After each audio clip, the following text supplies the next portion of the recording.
Error handling and logging strategy. So हमारी web applications में error handling बहुत जरूरी है, क्योंकि इसके बिना हमारी एप्लीकेशन क्रैश हो सकती है और बिना लॉगिंग के इश्यूज ट्रैक करना काफ़ी मुश्किल हो जाता है। तो अब बात करते हैं सेंट्रलाइज्ड एरर हैंडलिंग की। सो हर एक प्रोजेक्ट में सेंट्रलाइज्ड एरर हैंडलर बनाना बेस्ट प्रैक्टिस है। इसमें आप एक मिडलवेयर लिख सकते हो जो सारे एरर्स को कैप्चर करता है और स्ट्रक्चर्ड रिस्पॉन्स क्लाइंट को भेजता है। जैसे अगर डीबी कनेक्शन फेल हुआ तो एक जनरल एरर मैसेज भेजना, ना कि रो डीबी एरर, एंड क्लाइंट को सिर्फ सेफ मैसेज दिखाओ और एक्चुअल एरर लॉग्स बैकएंड में सेव करो। अब बात करते हैं हम लॉगिंग स्ट्रेटजी की।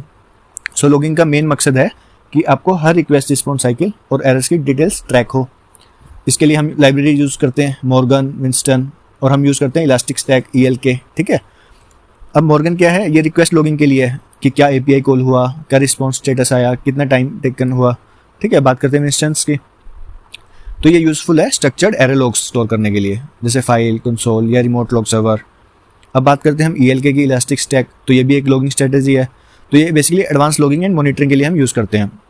Hair in ELK, E stands for elastic search, L stands for Logstash and K stands for किबाना।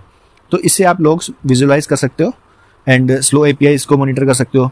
Okay, कुछ हमारे बेस्ट प्रैक्टिसेस हैं जो हमें फॉलो करनी चाहिए एरर हैंडलिंग और लॉगिंग के केस में, कि जो भी हमारे एरर कोड्स हैं, हर एरर का एक प्रॉपर HTTP स्टेटस कोड होना चाहिए, जैसे 400, 401, 500, और डोंट एक्सपोज सेंसिटिव इन्फॉर्मेशन।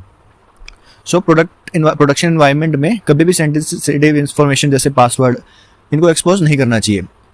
और कोरिलेशन आईडीज मीन्स कि हर रिक्वेस्ट को एक यूनिक आईडी दो ताकि ट्रेस करना इजी हो। ओके, तो कोरिलेशन आईडी बेसिकली क्या होता है, जब भी कोरिलेशन आईडी का यूज होता है प्रोडक्शन बैकएंड में, ताकि हर रिक्वेस्ट को एक यूनिक आईडी मिले और उस रिक्वेस्ट को आप ट्रेस कर सको लॉग्स और माइक्रो सर्विसेज के अंदर। ठीक है, जब भी क्लाइंट एक रिक्वेस्ट भेजता है तो बैकएंड एक यूनिक आईडी असाइन करता है, तो जनरली उसको हम UUID बोलते हैं। तो ये आईडी हर लॉग के साथ प्रिंट होती है और उस रिक्वेस्ट का एक पार्ट होती है।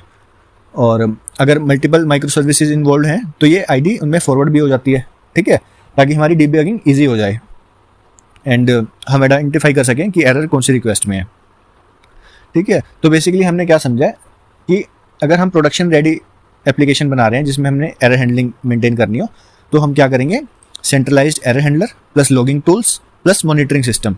ठीक है, इन तीनों को कंबाइन करके हम एक प्रोडक्शन रेडी एप्लीकेशन तैयार कर सकते हैं जो कि हमें एरर हैंडलिंग में हेल्प करेगी।